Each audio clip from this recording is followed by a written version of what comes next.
La partida de hoy es Illescas Sort, disputada en Pamplona el año 1999. Miguel Illescas es posiblemente el mejor jugador español de todos los tiempos, junto con Arturo Pomar.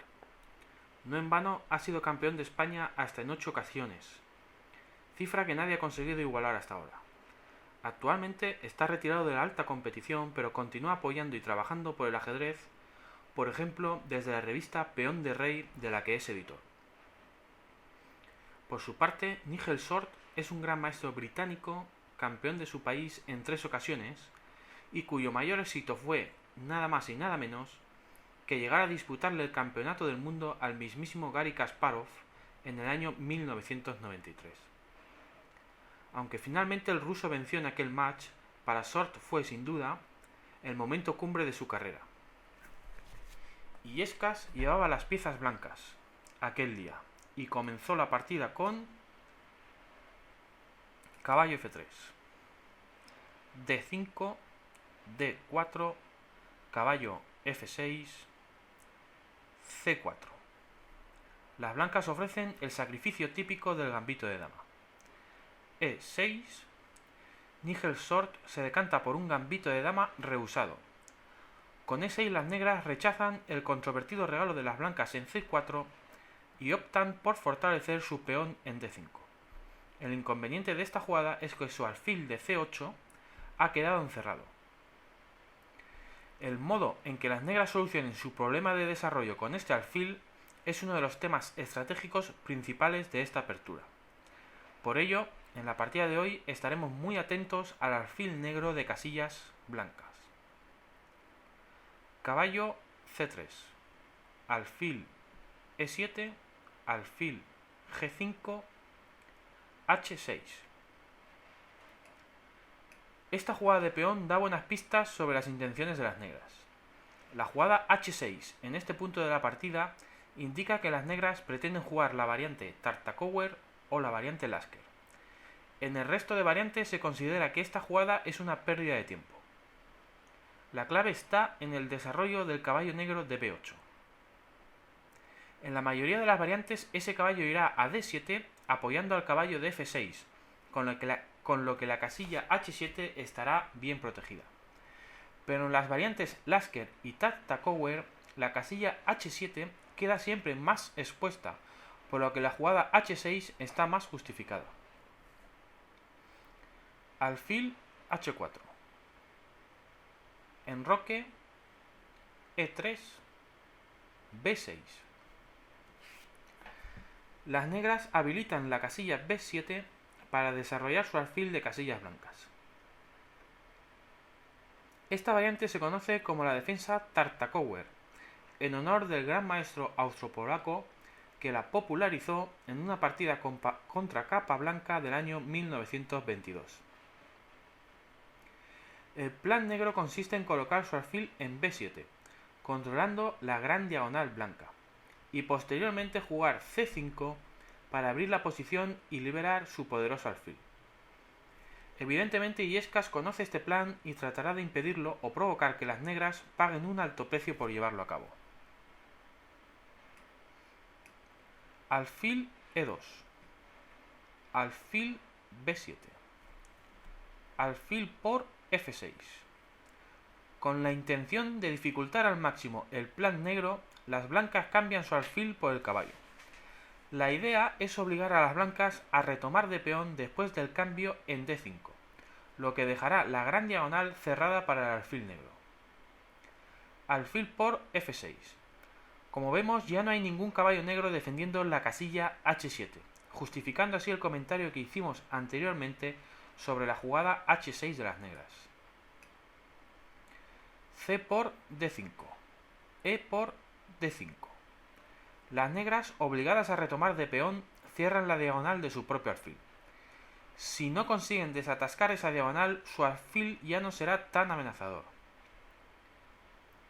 Enroque, dama E7, dama B3. Las blancas apuntan a D5, pero su objetivo no es tanto la captura de un peón como evitar la jugada C5 de las negras, que podría revivir al alfil negro de B7.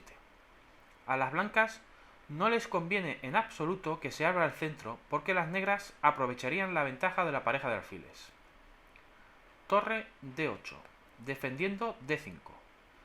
Torre F, D1. La jugada C5, con idea de abrir el centro para el alfil de B7, es una amenaza latente durante toda la partida. Que la torre apunte a D5 es importante en las variantes donde las negras jueguen C5. Como vemos, las blancas están tomando sus precauciones contra esa posible ruptura. C6. Sort opta por la opción más sólida. La elección más atrevida era jugar ya C5, lo que provocaría la creación de dos peones colgantes para las negras después de D por C5, alfil por C3. Las negras deben cambiar su alfil para defender el peón en D5, lo que explica la llegada de la torre a la columna D. Dama por C3, B por C5. Y llegamos así a una posición con peones colgantes. Estos peones pueden ser débiles en un futuro, pero también controlan casillas centrales, por lo que hay aquí una bonita e interesante lucha estratégica. Continuamos la partida con C6. Alfil F1. Caballo A6. El caballo comienza un viaje hasta la casilla E6, donde será más activo, aprovechando que el centro es estable. Con peones colgantes, las negras no tendrían tiempo para trasladar su caballo a E6. Torre D2. Illescas también maniobra para mejorar sus piezas.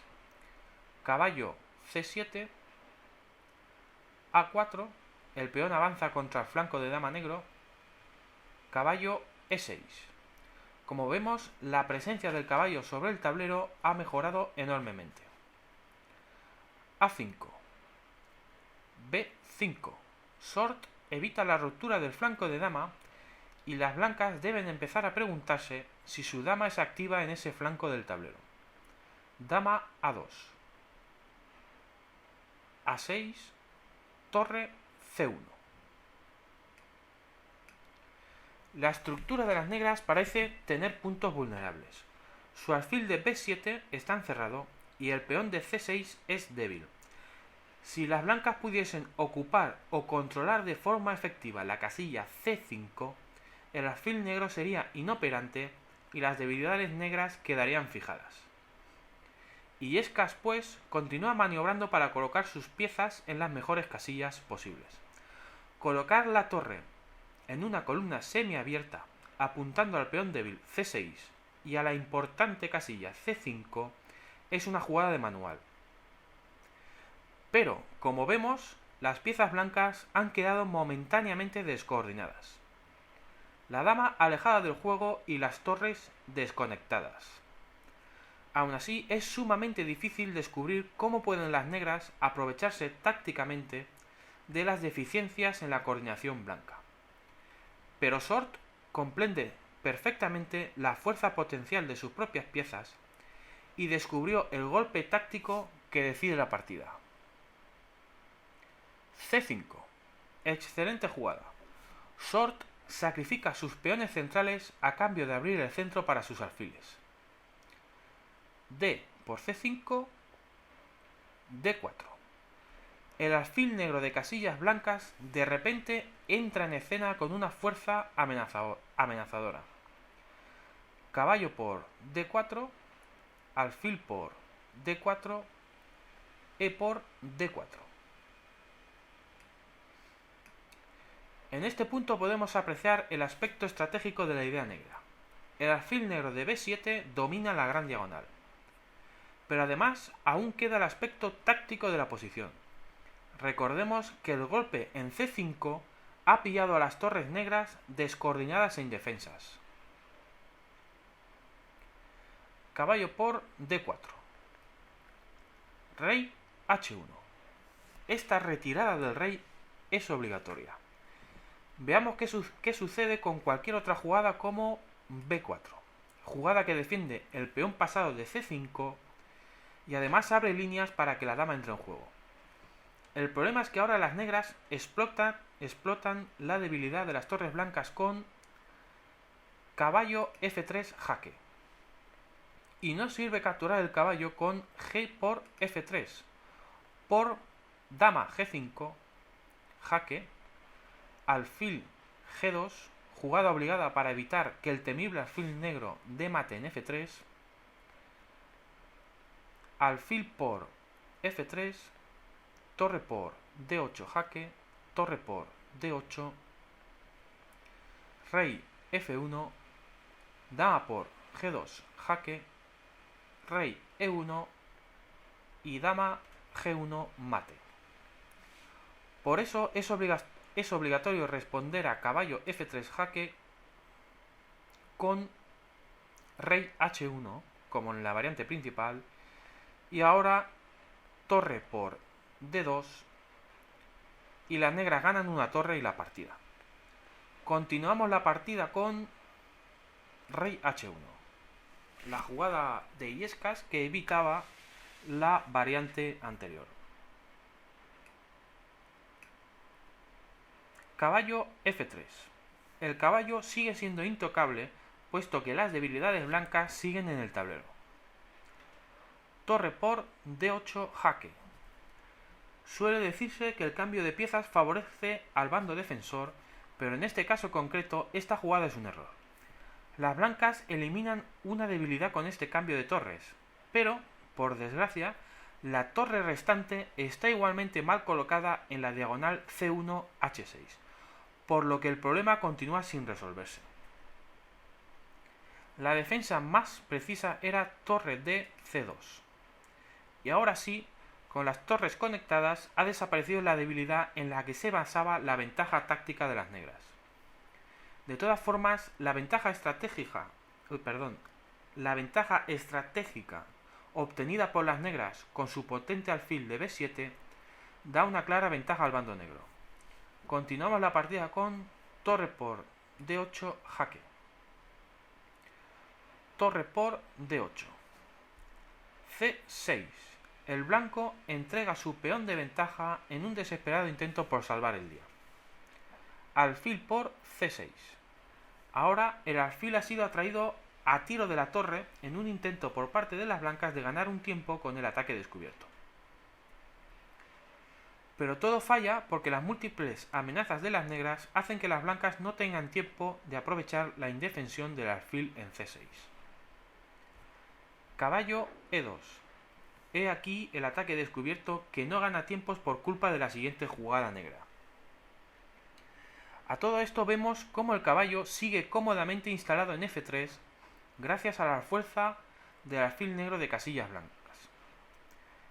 Dama H4, amenazando mate en H3 y provocando la captura del caballo, que finalmente será sacrificado para dar aún más protagonismo al alfil. G por F3. Esta captura sentencia a las blancas porque termina de abrir completamente la diagonal para que el alfil negro decida la partida. De todas formas, tampoco había salvación después de H3, por dama por F2. Dama B1, caballo D2, dama C2, alfil E4, dama C5, dama por C5, torre por C5 y caballo por F1, ganando una pieza y la partida. Continuamos con G por F3. Dama por F2. Se amenaza alfil por F3 con mate en pocas jugadas. Y ahora vemos por qué falló la atracción del alfil a la casilla C6, puesto que si las blancas juegan ahora torre por C6, eliminando a nuestro famoso alfil de B7, la primera fila queda a merced de la dama negra. Dama por F1 jaque, caballo G1, torre D2 y el mate en G2 con la dama es imparable. Esto demuestra lo profundo y preciso de los cálculos que hacen los jugadores de élite durante sus partidas. Continuamos la partida con dama por F2. Caballo F4. La última esperanza blanca es hacerse fuertes en la casilla G2 en otro intento por bloquear la gran diagonal dominada por el alfil negro. Este era el tema estratégico principal al principio de la partida, del que ahora podemos apreciar toda su importancia.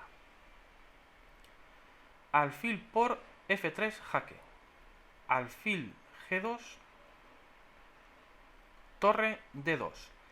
Clavando el alfil blanco en la casilla G2. Torre G1. Las blancas se hacen fuertes en G2, pero sus piezas han quedado tan atadas que sencillamente no pueden moverse o será mate. Por su parte, la dama blanca sigue totalmente fuera de juego viendo los toros desde la barrera. Alfil E4. Y con esta sencilla jugada se acaba la partida y las blancas se rindieron. El caballo blanco de F4 está indefenso y la única pieza del tablero que puede moverse para ayudarlo es la impotente dama blanca, que sigue fuera de juego y que tan triste papel ha hecho en la defensa de su rey. La dama no puede salvar al caballo después de alfil E4, porque no tiene casillas útiles donde dirigirse. Por ejemplo, dama B3 y después de dama por F4, recuperando la pieza, dama G3. Dama por G3, H por G3, alfil por G2 jaque, torre por G2, torre por G2, rey por G2 y la ventaja de 3 contra 1 en el flanco de rey da la victoria a las negras. Una bonita e instructiva partida donde hemos podido apreciar la fuerza oculta en el alfil negro de B7 en la variante Tartakower, a pesar de que en los prolegómenos de la partida parecía estar encerrado y pasivo. Nunca debemos, por tanto, descuidar la vigilancia sobre los alfiles fianchetados, en cualquier tipo de posición, puesto que una repentina apertura del centro puede desatar toda la fuerza táctica de estos alfiles. Un saludo y hasta la próxima partida.